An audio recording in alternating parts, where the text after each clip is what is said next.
Okay, so today on Ask the Oracle, I've got a really amazing guest, and we're going to be talking about sacred strength and shadow wisdom, a journey with Adam van Apeldoorn. In this illuminating episode of Ask the Oracle, we welcome Adam, personal trainer, organisational psychologist, and mystical seeker, to explore the sacred intersection of trauma, transformation, and multidimensional health. Adam shares insights from over 2 decades of spiritual study.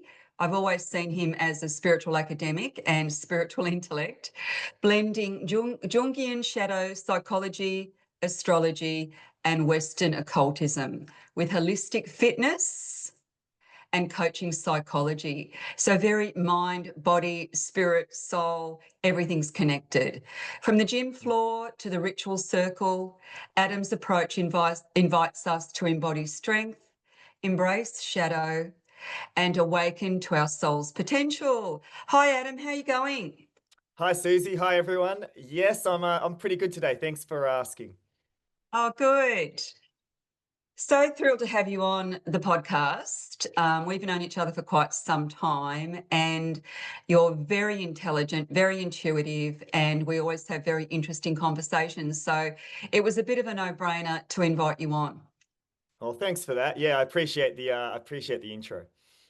Cool. So, can you share the soul story behind Sacred Experience and your RPG events? So, what inspired this creation? Well, I was lost. After I did university, I spent some years in the corporate world and in the public service and a little bit in the private sector. And yeah, I was burning out on a fairly periodic basis in there, and I found it quite meaningless. So I went through almost like a midlife crisis in my 30s where I was lost and wandering around, and I was doing sort of odd jobs here and there, like working in kitchens and doing hospitality, and I did a couple seasons at the Snow and things like that. Was I was sort of trying to find myself, and eventually, I think it got to a point where it was sort of starting to break down. The universe wanted me to actually have a fulfilling career that sort of tied it together and not just be, like a casual kitchen hand with lots of degrees who would study mysticism. That wasn't really ever going to be enough, so I had to out of sort of the chaos. Basically what I did is I put all the things that I liked into a big pile, and I was able to build a business around those, and that's sort of how Sacred Experience came about. And then the RPG is essentially like an extension of that, a more recent extension. As part of Sacred Experience, I was always planning on having an events orientation because I have a background in events. And so, I've run retreats before, but I also run, like raves and dance parties and music events. I do things like weddings, wedding DJ, birthday parties. We do hires. So we can basically make an event for someone or make an experience for someone. So on that level, you get a set, an experience, and then there's also the experience that comes when I work with people on fitness, and I bring in, I guess, all the psychology, all the mysticism into those spaces to kind of enrich what we're doing. Is essentially how I got to here. It amazes me how you've got that multi-dimensional approach to almost everything you do. And that ever-evolving journey. I mean, your story, is a little bit similar to mine because I had that same breakdown, which really was a breakthrough back when I was in the corporate space in regards to looking for more meaning in my life. And then you go down that kind of rabbit hole of all sorts of wonderful exploration. Yeah, but I just think, to witness your journey, as I said, has been extraordinary because it's that kind of that ascension journey, that ever evolving journey into kind of things that make sense for you. So how do your backgrounds in psychology and fitness weave into your mystical path? Because I adore this, because you know, um, I really like that holistic approach in regards to mind, body, spirit. Everything's connected. Even our beautiful physical body temple is a conduit for spirit. And we're obviously here having a physical experience or a spiritual experience, who knows, for for a reason, and we need to anchor that beautiful light to our earth mothers. So yeah, tell me about the backgrounds in psychology and fitness weaving in to this modern mysticism. Well, I think it became obvious fairly early on, especially when I started studying things at uni. Yeah, It became, without a lot of study, it became obvious that you couldn't have any one of those dimensions without the other. So as you sort of already mentioned, like if I notice a vibration, if I'm sensitive to, if I'm an initiate and I'm sensitive to vibration, that vibration's not existing in a vacuum. It's obviously got to integrate with my physicality. yeah, It clearly has an emotional component to it. There's clearly a dimension of how I think about that vibration, right? And then there's the higher dimensions, the transcendental dimensions, which provide further context to that. So, the Hermetic axiom of, as above, so below always applies, as within, so without. yeah, Really, really sort of recognizing, I guess how interconnected, how interdependent it all is. Which is sort of, it's a double-edged sword. I mean, at one point it gives you great power because if you get really good at this stuff, you can kind of create a change within, which then will radiate out. So that's a way you can impact the world, right? Is by creating that within. But at the same time, if your boundaries aren't so good, if your sense of self isn't so strong, yeah, you may find you actually get buffeted the other way considerably. You may yeah. Good find that point. forces beyond you will significantly shake your core or unsettle you, or Yeah. even material in your own unconscious, which you may not be aware of, will impact you. And so as a result, we've got this ever flux dynamic, this ever, Yeah. I don't know how to describe it. It's never constant. It's always dynamic engagement of all the energies, you see, and it's always in a new present. It's quantum, so it's always like now it's this moment, and then the next moment it's another thing, and then the next moment it's another thing. So you're constantly moving through evolving states of this multidimensional energy. So you can't really address it in isolation, although sometimes you've got to break it No. down in order to understand it. True. Because Yeah. it's too big to look at it always Yeah. in a gestalt way or in a totality, in a way that's that doesn't give you enough acuity sometimes. So sometimes you have to drill down into the details, but then you have to also come out and look at it from a macro perspective. Does that make sense?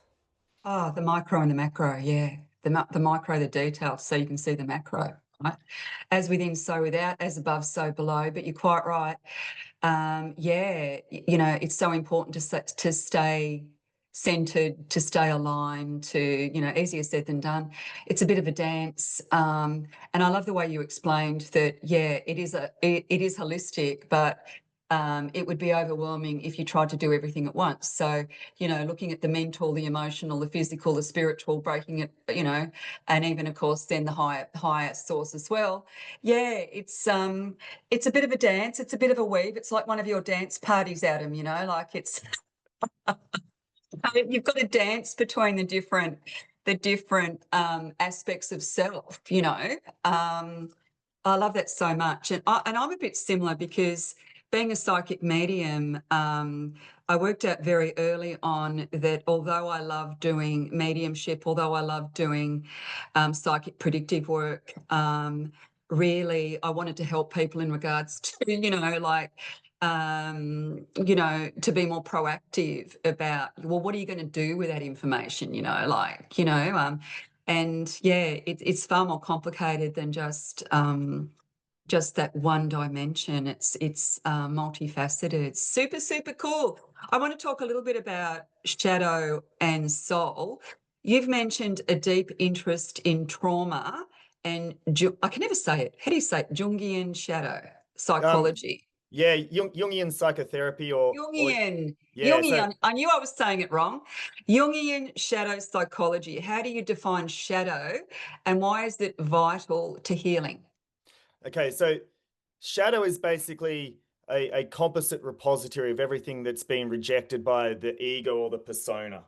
Okay, so I'll give you an example. So let's say that you suffer a trauma in childhood.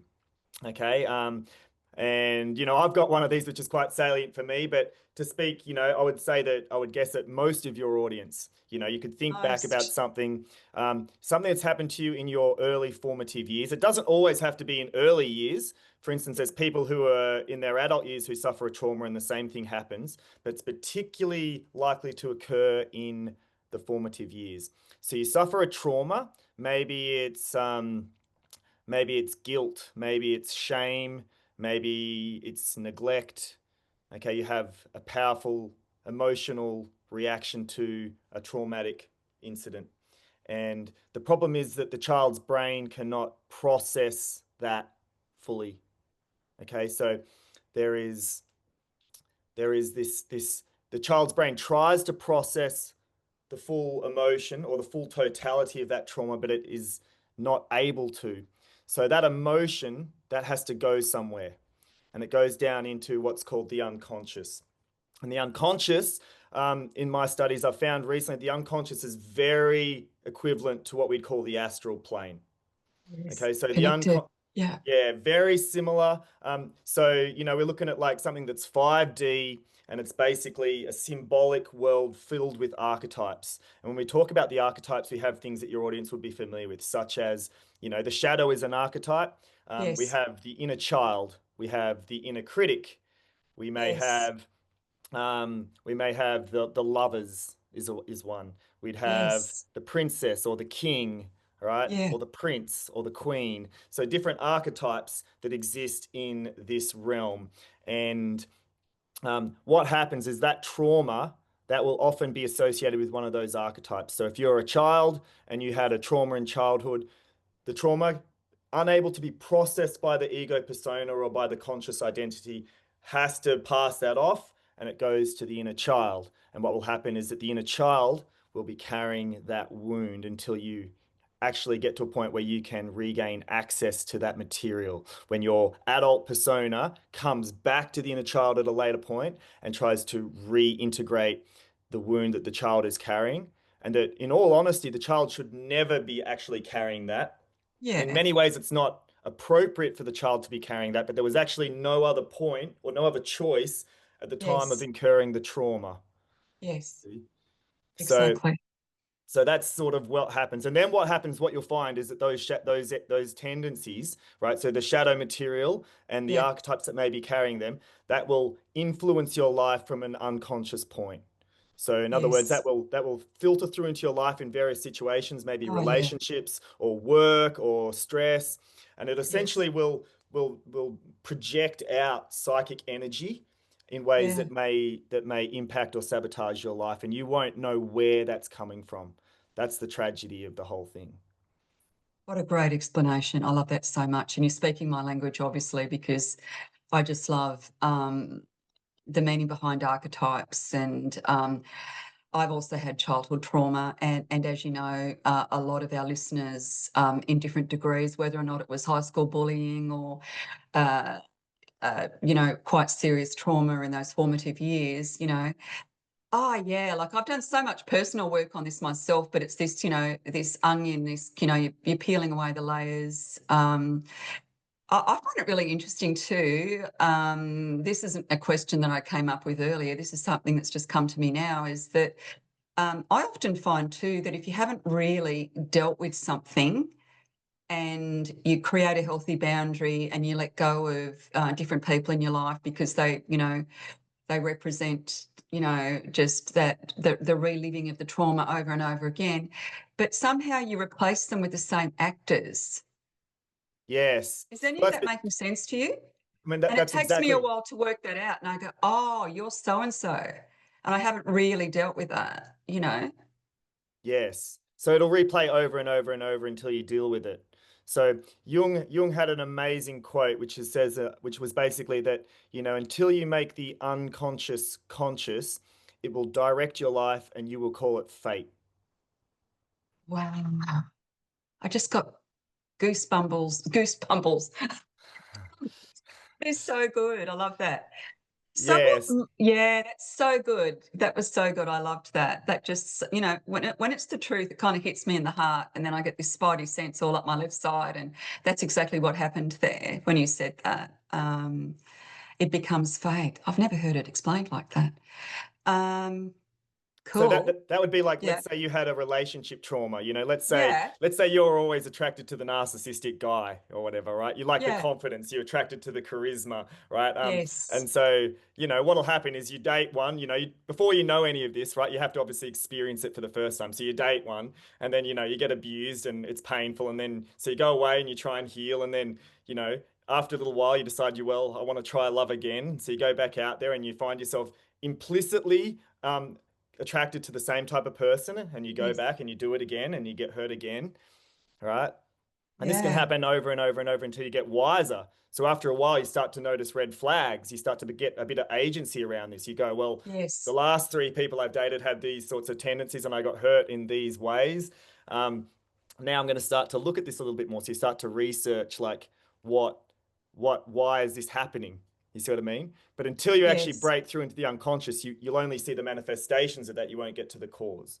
And so Yes. the tragedy in our society is that, such a few, so few in our society will get to the level of the cause. It's actually very hard to Yes. get to the level of the cause. It is because it's hidden in the shadow, in the unconscious, like, in the abyss, if you like. It's hidden down there, isn't it?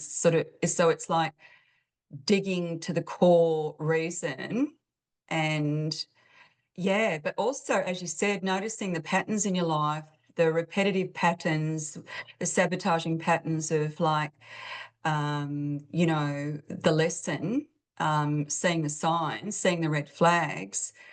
I guess it takes personal responsibility too, doesn't it? Because, when we talk about as within, it's not just about reframing the past hurts the shadow. It's also about like going within is also having that recognition and that personal responsibility and reclaiming your sacred powers so that you're not actually giving that away to others, I guess.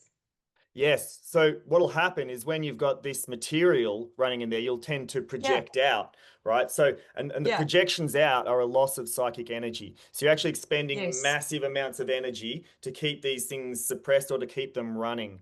Um, yes, and and so what that'll also impact your life negatively. So you have less psychic energy to use on other things, on goal attainment, on relationships, on looking after your children, or on your caring responsibilities, or on getting fit, or whatever it happens to be.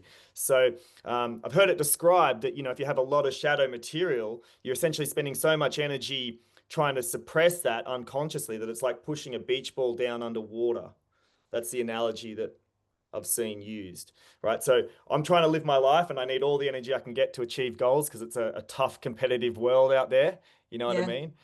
yeah, And unfortunately, if I've got a lot of this material, then I'm spending 20 or 30% of my energy pressing down the beach yeah, ball underwater whilst I'm still trying to drive forward towards my goals. You see, so I'm sabotaged in my effectiveness in life as a result of this. And so when you get to the bottom of these archetypes and you can reclaim that power, then not only do you experience much more flow of your psychic energy and you get a lot more control over your psychic energy, but you're also going to achieve far more success in various domains of life. yeah. Fulfillment, happiness, awareness, all that good stuff. Yeah. Um, it's so interesting because if I'm in a really good place and space and I'm doing the work and I'm staying centered, I do walk on the beach. I do weights. I go to yin yoga. I do my meditation practice. When I'm in what I call that unconscious space where I just sort of go unconscious for a few days, I don't do any of those things that are good for me. So it's an interesting space and place. What triggers those few days of unconscious behavior? It's an interesting thing, isn't it? Can be a lot of factors. I Yeah. mean, sometimes what you'll find is that you get a bit overwhelmed or confused. So if the archetypes are Right. becoming more active, Okay, so the Yes. archetype, it's quite interesting. I'm still getting my head around it because it's quite a deeper aspect of Jung's work. But the Yes. I archetypes love it. were Yeah. described by Jung not as like thought forms or artificial constructs that we come up with the mind. Okay, Oh, so it's not interesting. like, so I don't think of a, like if I think of a dragon, which is a good example of an astral entity, right? Or Yes. like an archetypal energy. That dragon is not just something I've imagined into existence. That dragon is actually like a living being. Okay, so Jung says the best way to approach these archetypes is as living beings with distinct personalities. Okay, not as constructs that we've created through Oh, myth and through interesting. symbolism and through our own mind. So they're actually like alive, okay, but they're not Yeah. quite as ontologically alive as what we are. I get it. Okay, so that's not another, it's not exactly the same as another human being that lives in your unconscious, but it's almost the same. Okay. It has a Yes. personality, right? You can interact with it in the same way that I'm interacting with you, but it's not a human being. It's still an Yes. archetype. Okay. And then what happens is it will be enlivened by psychic energy. Okay, so when the psychic energy picks up, Yes. it will become more alive. It gets fed and it becomes more alive and it can activate other archetypes. And then what will happen is it will project the energy out through you. So you will find, for instance, in say stressful situations like in relationships, particularly romantic love is absolutely full of it, is Yeah. we don't actually love the other person for who they are. We love the fantasy that we have created about them and we have projected onto them a lot of the Yes. time. You see what I mean? So it's actually much less about them in a lot of cases until it gets to a deeper level of real love, right? But often at the start, Oh, yeah. you meet someone out there, right, and they'll The tick all the 6 month boxes. honeymoon period where they're on the pedestal, everyone's on their best behavior, and you start like, oh, yeah, I know what you mean. Yeah, it's like this fantasy that you create Yeah, of this person. Like I've been married for many, many years, and Tony and I always say we don't always have it together, but together we have it all, because we created an amazing life together. But it's kind of like, yeah, there is a deepening that happens in a relationship. It's quite interesting. It goes through many, many different phases. When talking about all of that, I just kept thinking about the embodiment work that I do with women. So if you're embodying an archetype deliberately, intentionally type thing, do you think that is another way of um, coming out of like a a funky kind of place, or what do you think of that idea? I think the more access you can get in general, the better off you're going to be. Okay, so Okay. the sad reality is that these beings that live within our unconscious, they've Yes. grown accustomed to being neglected across the human species because the vast majority of Right. the population has never made any conscious attempt to actually interact with these beings or, Yes. or to have a dialogue with them in any sense. So they're used to being Yes. ignored and and disowned and forgotten about, you see. Right. Yeah. So what happens is that, it's a bit like when we talk about connecting with spirit, you can connect with spirit with Yes. like a copper wire. If you imagine you had a copper wire between me and my higher self, that's got some capacity to transmit information Yes. between I the two. often use copper. Copper's amazing. Yeah. Yeah, Yeah. but imagine if I then work Yeah. on that connection. Let's say I work on Yes. communication, right? I work on Yeah. my intuition or I work on my psychic skills. You're almost feeding it, aren't you? Well, yeah, you transition that copper wire to like a fiber optic. Okay. And, Wow. and all of a I sudden love you've got, that analogy. yeah, so all of a sudden you've got heaps more communication. And then when you get heaps Yeah. more communication, you can actually get much more information, much more understanding about what's actually occurring, you see? And so Yes. these beings are literally waiting for us to try and contact them. When we contact them, all these things that we've been unable to process due to overwhelm, due to trauma, due to life circumstance. So things that have happened to us that we haven't fully processed, right? You can re-access it through them. And so the archetype can talk to you, the archetype will interact with you in various ways. And a classic example would be to like heal the inner child, to play with the inner child, Yes. to remind the inner child that that he or she is loved, that you're there for them. All right. Yeah. And that idea then what after some time, if that's done well, and it's particularly if you can get it to the point where you're interacting with them as conscious beings and not just as imaginations, you know what Yeah. I mean? right? It gets to Conscious beings, yeah. it gets to the point where that child, say, if that child's carrying wounds, anger, shame, guilt, fear, anxiety, frustration, that Yeah. that inner child can then come back to you. It gives you that material, which is now appropriate because you're at a new level of consciousness. You're no longer in the trauma potentially. Okay, Yeah. you're an adult. You're an adult. You're looking at your old wounds from a different perspective. You, Yeah. you you reassure the child that you can now take back the trauma that actually occurred to you, and that you're an adult, and that you will process that trauma as an adult, and that frees the child to go back to being a child. Oh, yeah. That frees So the good. child to go back to being able to play in Yes. nature, to be loved, to play with toys, to be itself. It's not burdening. It's not carrying the burden Not of. carrying, the shame, the guilt, the resentment, the anger, just often not even their own. It's often imposed on them. Um, Mm, and then, yeah, they can learn to truly enjoy life, like be playful, be creative, be inquisitive, be curious, all those yes. wonderful things, and, almost like have that pure innocence of seeing the world as this wonderful place where you can explore, and so good. Love the way you explained, and I've actually reflected on this in meditation many, many times in regards to the beautiful archetypes that often, as a global community that we worship, um, you know, yeah, that the entity to me is that living, breathing entity. And I've always kind of struggled with the idea of, have we manifested that through thought form, or is it actually this, living being that, and the more people that, pray to this divinity, the more people that kind of like, keep adding the energy, the bigger this kind of divine entity gets, that type of thing. But I really love the way you explained that it's not just an actual thought form, it's a living, breathing divinity. Yeah. Yes, that's right. Yeah. So that makes it a bit more real, and it also renders Yes. it's a bit more humbling on our level, because Yeah. these beings are their own entities, they're their own personas, right? They're their own. Yes. So we, the appropriate stance is to approach them respectfully, as not as a servant to the self. Okay, because they're not Yes. just there to service. They've got their own roles, but they're actually their own beings. All right. And so to approach them with reverence and humility and respect, as you would approach, like an angel or an ascended master if one Yes. came to you. Exactly. Yeah. Because they're performing an important role within, not only the personal unconscious, which is our unconscious, but they Yeah. perform a role in the collective unconscious.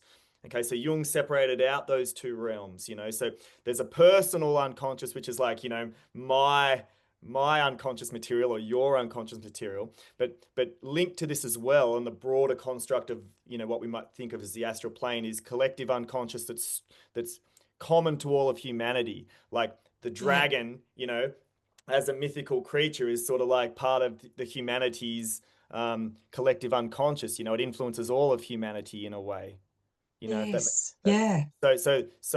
um, so it's important to sort of keep those things, to understand the difference on that. You sort of, again, we've got a micro and a macro, right? And they're Yeah. I get it. interdependent. So. Yeah. So good. So, yeah. What models or practices do you kind of really recommend if someone was to come to you, and they wanted to integrate their shadow and aspects into daily life? How would that work? It's quite funny, because I would actually say, start with Chat GPT. Yeah. Um, and the reason is because Chat GPT, I mean, I've been using Chat GPT for a while as I've been going through my own processes recently, and I've been asking Yes. question after question after question after question. And Yes. Chat GPT is without doubt, knows all of Jung's 22 volumes of collected works. Right. That's So, so good. Yeah, um, so, of so course. we're at, yeah, and not only that, but heaps of other material. All right, and you can even ask it to show you where it gets the material from when you ask it a question. So Oh, that's a good thing to do. it's quite interesting that, like, Yeah. sometimes we might be like, and you got to be a little bit careful with Chat GPT. You might still Yeah. want to, I use it as a guide, but then I will use other verifying Other frameworks to. sources to verify it. Yeah. So for Yeah. instance, you know, in my case, like I do that to ask questions and to get initial answers, and that would unpack domains of study, and then I could look into that in more detail. I'll then take that back to my, you know, I'm working with a therapist at the moment, so I'd take it back to my Jungian psychotherapist and Yeah. check it, verify it with her. Yeah. I would verify it with other sources that I would find on the web, like other documents or Jung's own Yeah. writings. Like be discerning, but it's such a great tool. I use it And then, too, yeah, Yeah. and then there's the internal verification. So you'd bring it into meditation, you know, you bring it into journaling, you bring it into somatic experiencing, all right? So Yeah. if you apply a model like that, you've got something where you can say, well, now this information I've got seems to match up. It resonates. It sort of fits at different levels. You know, it's got a Yeah. scientific foundation. It's verified by other experts. It's part of a process that other individuals have used over the course of their life and their healing I feel like journeys. I want to study it. I want to study it. Like all of a sudden, I'm just really drawn to it. It's almost like I've kind of been doing it anyway with different things that I do. I find it totally fascinating. Yeah. Yeah. Yeah. So, I So mean, to answer the do the question, research, go within. Yeah.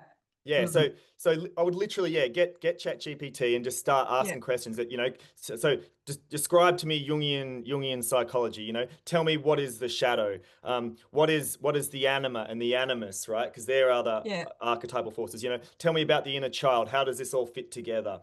Tell Yes. me about how this stuff links to trauma, right? So you just start with that, right? You're asking Yeah. questions and it's coming through on the chat, right? And Yeah. we're getting into a point, and it was even you know, mentioned by Cryon. I don't know if you've heard of the channel Cryon. Quite a famous channel from you know, it's you know, an angelic being that's channeled through a guy called Yes. Daryl I'm aware of Bashar. it. Yeah, Yeah. I think it's his name, or Daryl Anchor or something. But essentially he was sort of saying that, you know, in as we move into this AI era, into this new era, you know, Yes. we don't have to, there's going to be a bit of a separation on people who are seeking, because you don't have to use traditional methods anymore. You've now got access to new Yes. tools which will enable you to rapidly expand Rapidly. knowledge. It's an acceleration. Yeah. It's a quickening, really. Yeah.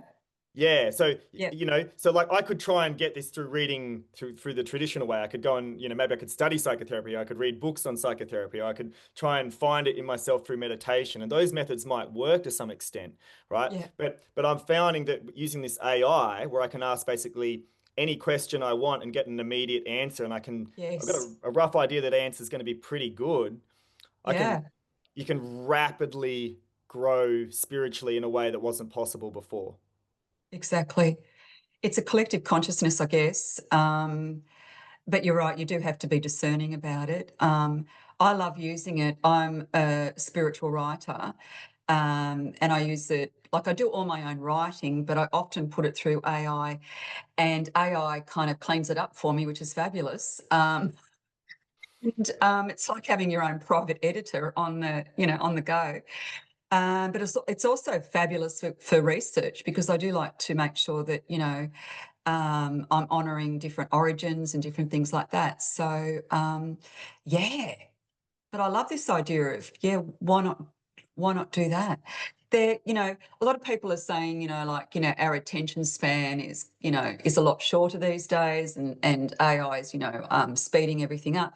But I actually think that it is an evolutionary step that we're taking, like there is this kind of quickening that's happening. So and it's here to stay. So you might as well use it to your advantage. In business, you'll get left behind if you're not using it. Mm. Yeah, so I'm with you. What a great way to look it up, and then do your own inner work as well. Yeah, It so can be good. very intense, you know, because Yeah, if you unpack something with you know, insatiable curiosity on there, you know, and yeah, you ask a bunch of questions, it'll come through with very revelatory insights for you. You see, so that can lead yes, you to rapidly become quite overwhelmed with what you're integrating. You see, so what has to happen there is, once you've, you know, it's sort of like a process of revelation and then integration. So you integration. Yeah, revelate until you're basically at maximum capacity at overwhelm. You're like, you know, almost staggering back. You know, yeah. you've And you and I have absorbed. both been there. Yeah, you've absorbed as much as you can Yes, you before can. Yeah. you're about to explode, right? That's kind of the Yes. idea. And then you have to integrate that through the physical vessel because otherwise you won't be grounded. So you go back to the Yes. meditation room, you go back to the bedroom, you lie down, you feel, you integrate. Okay. Once that integration's got down a bit and your level of arousal's dropped and you Yeah. sort of you're ready, you've grounded it, it's like anchoring the light, same You can thing. integrate it, you can absorb it, you can, it really does. You do need to allow it to settle. Otherwise, your nervous system would be on overdrive. So it's kind of like that, yeah, that beautiful integration, like allowing that to happen. Mm. So you've got to Yeah, manage that process, but that's really what it is: revelation, integration, and then just making sure that you don't, push a bit on it, like push a bit so that you're feeling the intensity. But then yeah, after the that, growing pain. yeah, but then come back and integrate. And particularly if you've got lots of Yes, other things going on, if you're in a busy situation or there's lots of other stress, yes, you just got to balance the ratio of revelation to integration. And those times you might do more integration and just pause a little bit, and then maybe wait a week or two and then come back to it, start the next unfoldment, and go through like that. yeah. I'm Um, so glad you touched on the integration, because it can be overwhelming if it's, like I have a lot of beautiful students come to me that are very early on their journey and they're just so driven and so hungry for more and more and more and more that it can be quite overwhelming. So that integration is really essential. Um, and it is important to stay grounded, to make the spiritual practical and pragmatic as well. Like, what are you going to do with that information? Um, what does multidimensional health mean to you? Because this is really fascinating, because I love that you're a personal trainer, a psychologist, an events coordinator. There's so many wonderful things that you're doing. I also want to ask you about somatic healing as well. That came to me earlier. But what does multidimensional health mean to you? And how can we begin to cultivate it really? What would be a good way to do that? Okay, so when I think of multidimensional, I think of a seven-dimensional construct, okay? Yes. Which is sort of the model I use to conceptualize the self in relation to the universe. Now, there's a lot of speculation on, is there 12 dimensions? Is there infinite dimensions, right? And you can look at it in different ways, but the standard seven dimensional model sort of used by the Theosophical Society and used by some of the consistent with the chakra system and some of the Eastern Yes. traditions is kind of pretty solid. Okay. And we can add Yeah, a that bit makes more sense to into me. it with this discussion of the unconscious, but I'll sort of Yes. put it together. So The base seven. level, Yeah, let's yeah, start with that. first level is physicality, right? Physical Right. being. All right. That's one. Second dimension is your emotional realm. Third dimension is mental. Fourth dimension is etheric. Fifth dimension would be astral, and also what we're talking about here, the unconscious. Same thing, unconscious, and And astral. that has sub levels within it.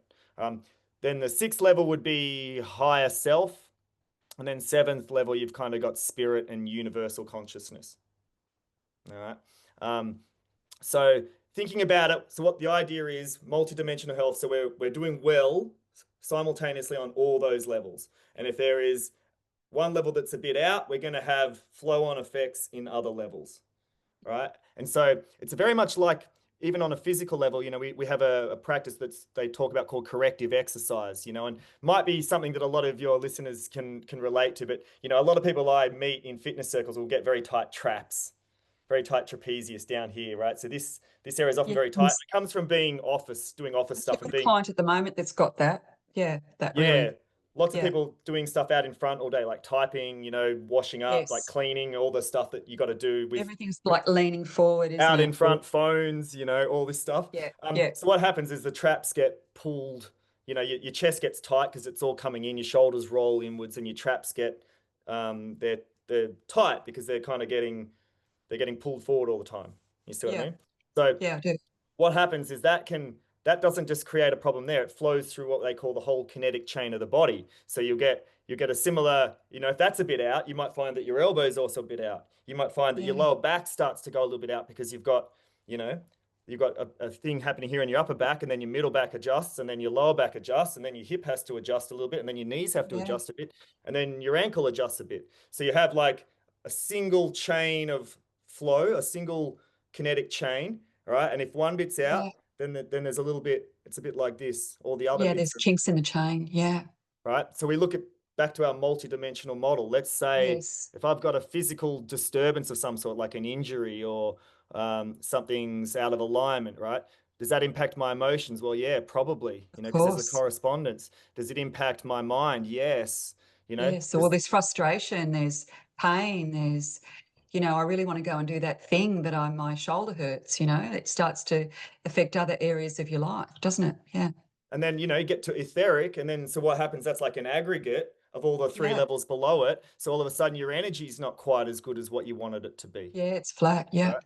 And then there's, and then we've talked a little bit, we're getting into the abstract position of the astral, right? Where it's like things we don't know, because the astral plane is so much bigger than what the ego can comprehend at that point, what the conscious mind can apprehend. So there's all these forces there that are interfacing with that. See, and that's getting God, very abstract. Okay, and then I and know, then but it's so true though.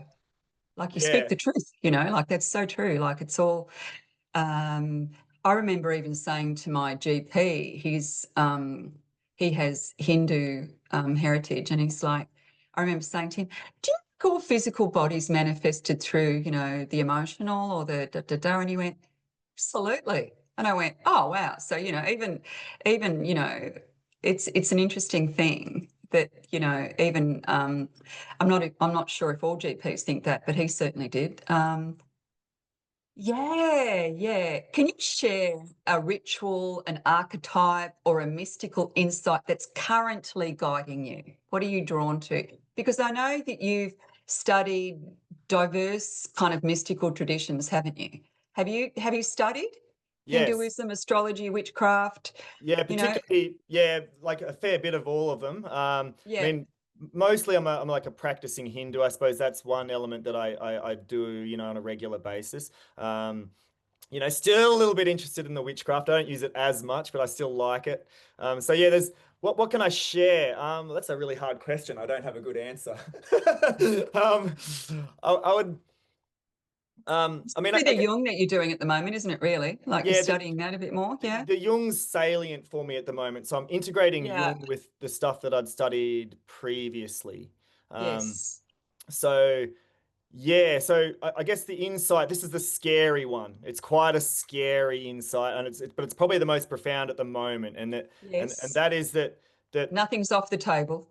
yeah, so the idea is that we're actually much more when you consider that these archetypal forces are coming up through us and are projecting out of us, and we're not necessarily aware of those projections or those fantasies. That's Um, right. the, Yeah. the reality is that we're and you might have noticed it, with the goddess, how there's this idea of like like the invisible web, or you can get caught. Yes. Like the goddess will weave you a web, and you'll be spinning around in a macro cycle that you never really knew anything about, Yes. right? Yeah. Or you might Yeah. might notice phases in your life that repeat, That and you never unconscious patterning. you, Yeah. you never know why it repeated. You know what I mean? But you've been Yes. circling around on it since time immemorial, all right? Maybe Interesting. all this life, maybe even in other lives, you've been going on, Yeah. right? The And though, loop. I often call it a loop too. And I yeah, see clients that are stuck on a loop, and it's like and even they're aware, but it's like, how do I get off the loop? it's a very hard question, but it's a key question, right? Because Yeah. that's so you're in an unconscious cycle, an unconscious pattern, right? And so firstly, Yes. you have to try and name it. You have to try and identify that there's a pattern, and you have to try and name Recognize it, it. Yeah. and then Yeah. you need to get access. All right. And what's always defeated me up to this point is how do you get the access to the core construct to then change the pattern, you see? And this is where the gap is in all of like human. I mean, the psychotherapists have actually done the best job in many ways now because I they've, think so. Like hypnotherapy, NLP techniques. I do theatre healing as well, which is very much about the shadow and the unconscious. Um, but yeah, yeah, it's not an easy thing to do, not really, but no, it's so worth doing though. it's actually almost, I'd say, the level of the adept. So Yeah, a lot of your guests would be familiar with it, with an initiate. and I describe an Yes. initiate on a basic level. I mean, obviously we can get initiated into different systems of mysticism, but an initiate on Yes. a basic level is someone who is sensitive to vibration, so when you awaken to the realm of energetic vibration, and you're sensitive to Yeah. that and you can start to interface with that, that's the level of an initiate. Okay, now Yes. the level of an adept, is kind of when you're starting to move into this astral phenomena, I get right? it. And an adept's actually defined by having an encounter with the divine in some ways, or at least multiple encounters with the divine. So, Yes. the first time you become an adept, you may have an encounter with, say, God or Shakti, Yes. or one of the Yes. goddesses that represents an aspect of Shakti. Okay, Yes. so Yeah. that's kind of like the level of an adept, is someone who's had that direct experience of source energy. Okay. Yes. But that experience also will, you'll also then, I think, and it's a bit hard to explain exactly how, but you'll also start to then get more understanding of this unconscious realm. And so the Oh, it's idea just is to fascinating. I'm obsessed with it, actually. I'm try. obsessed with the unconscious. Yeah. Yeah, that's I'm good. I mean, obsessed I with. think it's the cutting edge. I I think if really you look at do. Yeah. I think if you look at humanity at the moment, and we look at all the problems in humanity, all the Yes. shadow that people have, all the suffering, all the pain. Yeah. I find it unbelievable, really, that in our world, like, we'll teach kids algebra before we teach them anything about this.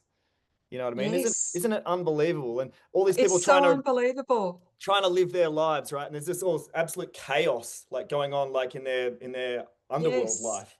I mean, and Exactly. on the surface it's like, oh, I'm this, but then underneath it's just like chaos. You Yes. know what I I've mean? got to learn algebra, but I've got serious issues at home. And when I turn on the 6 o'clock news, I'm seeing starving children in Gaza, like it's pretty overwhelming, you know. Absolutely. Like, imagine if they were learning about the unconscious. That's right. Like, You yeah. know, and so you gotta wonder sometimes, don't you? I mean, it's like, And the um, collective unconscious as well, not just which is all connected anyway, right? Yeah. yeah. So I guess the idea is, I mean, you can't solve everything all at once. And No, these types of integrations, you're not going to hit this in a single meditation. It's not like you're going to meditate once, get to the inner child, solve all its issues, and then be done I'm with it. so glad you said that. It's It's just not gonna it's a it's not gonna lifelong happen. journey. It's a Um, lifelong journey. It's an ever evolving lifelong journey. But to stay awake and aware and do that unconscious work, is just it's freedom. Actually, it will free you up. It'll free you from being on that loop, being on that that as you said, that web, that circle.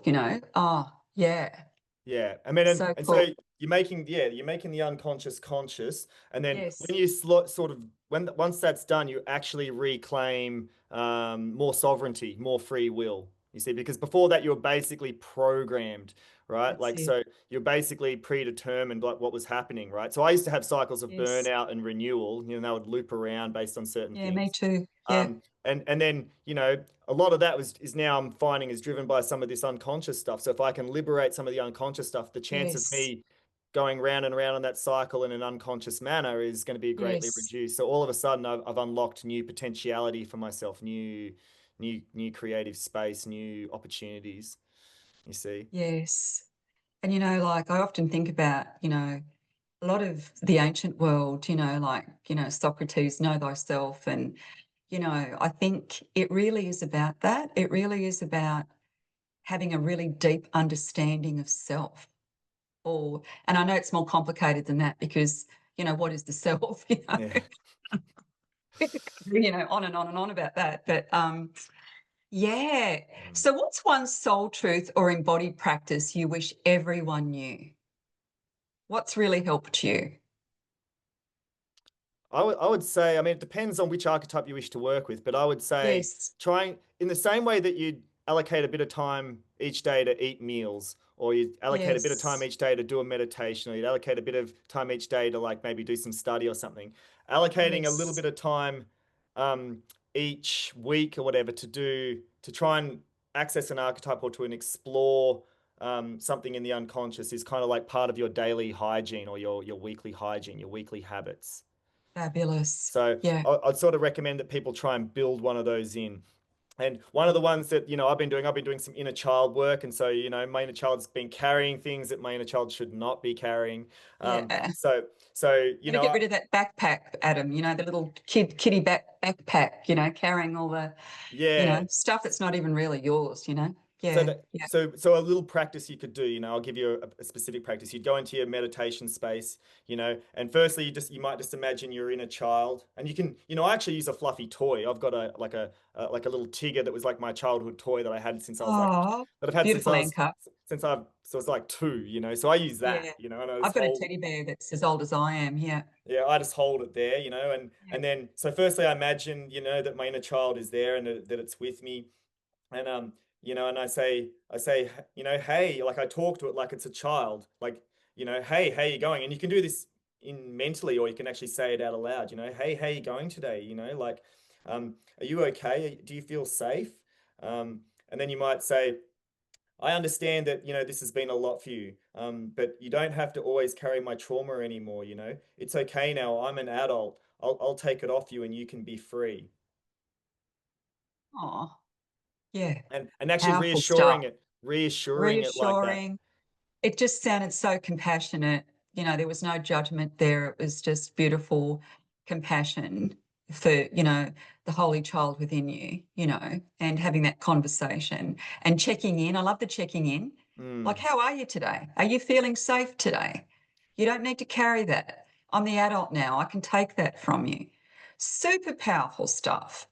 Like, if everyone did that on a daily basis, a 5 minute check in, so beautiful.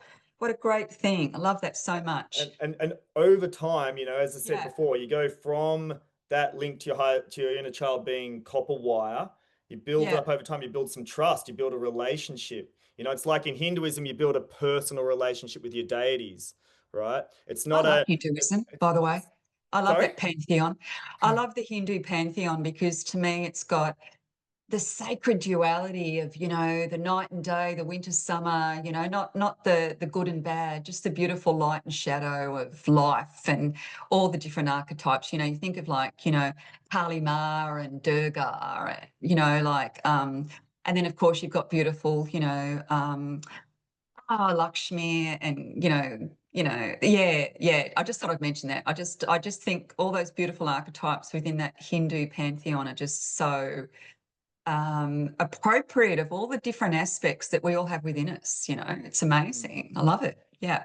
I mean, key to a lot of the idea of bhakti yoga or devotional yoga is this idea of Yeah. building a personal relationship with the deity. So it's a bit Yes. different from sort of non-dual traditions where you imagine yourself merging into like what's called an impersonal Brahman or an impersonal supreme. We're moving, Yes. you're actually building a personal relationship with the deity, like me to you as a Yes. personality, you as a mother figure that I interact with Yes. as mother, not just as something abstract. You know what I mean? Yes.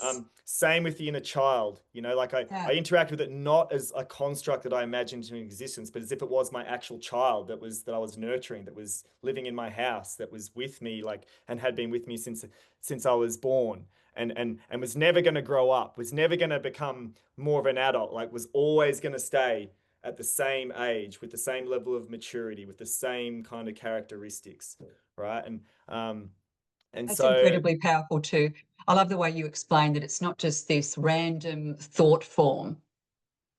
It's a living, breathing, beautiful entity energy that's, that you can actually communicate with. Yeah, yeah. It's the way you explained it, even the way you were talking to your inner child, um, for the listeners would be a profound healing, a collective healing as well. Really, really beautiful. If you could offer a sacred transmission for our listeners right now, what would it be? Um, Go into the practices with a sense of curiosity.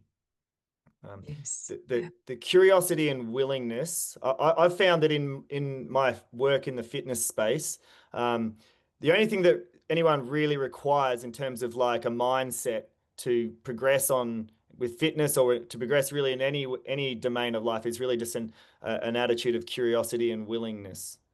Okay, so if you could just keep cultivating those, then you'll keep slowly doing the work of unfolding, of learning about, of unpacking this. So it's curiosity and willingness over time, right? Not just once. Once won't be enough, but on a regular basis. Um, those Yes. two, those two characteristics, in some ways, is all that's required. I love that. The curiosity, the inquisitiveness, the willingness is almost like that beautiful open invocation, if you like, to have that open heart, to have that open mind without judgment, just have that curiosity, incredibly powerful. Mm. And then Did I guess I? Yeah. the last point, right at the end of that, it'll just go to a point where when it gets a little bit harder, you need to cultivate a slightly different quality. You might need a bit of grit. Grit's a good Yeah, way good to on think you. about it, or a Yeah. bit of determination, because at some points it'll get a little bit hard, and you need to be able to Yes. stick with it when it gets hard. Yes. So it's like you got the two beautiful ones That there, is so the true. curiosity and Yeah. the willingness, right? And that's all good. And then when it gets a little bit hard, you just need a little bit of determination. And Yes. grit was spoken about by some of the Hindu masters as being essential on the path to enlightenment. Oh, without a doubt. I call sometimes pain's a portal, you know. We do everything in our power to avoid it. Even between the conscious and the unconscious brain, you've got the gatekeeper, and the shamans call it the gatekeeper, but so do psychologists.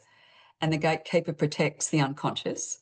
So, of course, Mm. when you do the deep shadow work and you get to the gatekeeper will go, no, no, you got to go back up. This is going to be tricky, right? Yeah, And that's when you have to have the grit. You have to have the resilience to go, no, I've obviously hit a nerve and I'm getting somewhere. Because it usually feels, when you reframe a shadow, it usually feels very uncomfortable.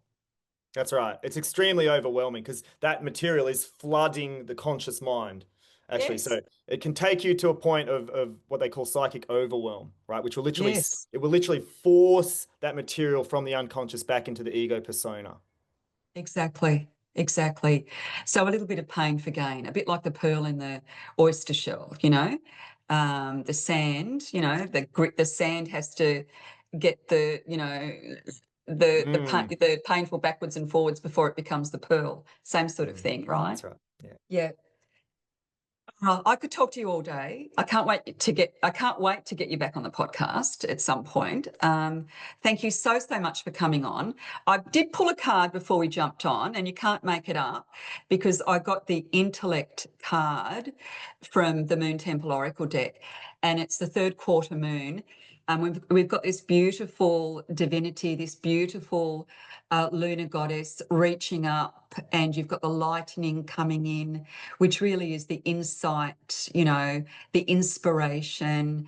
But to me, too, the moon looks a little bit like, the night and day, the conscious and the unconscious, and how we talked about, shadow work not always being light and fluffy, but so worthwhile, yeah. And I'm loving the purple as well, because purple for me really is that very high vibrational color of that, the vision, the collective vision, as well. So, and this is exactly how I see you, Adam, as the, spiritual academic, the spiritual intellect, yeah. So thank you so much for coming on today. No worries. It's been great, Susie. Thank you so much, and I hope it was useful for all the listeners. I guarantee it. I need for you to know too that all of your contact details will be in the show notes. I highly recommend you look Adam up, and yeah, have a great day.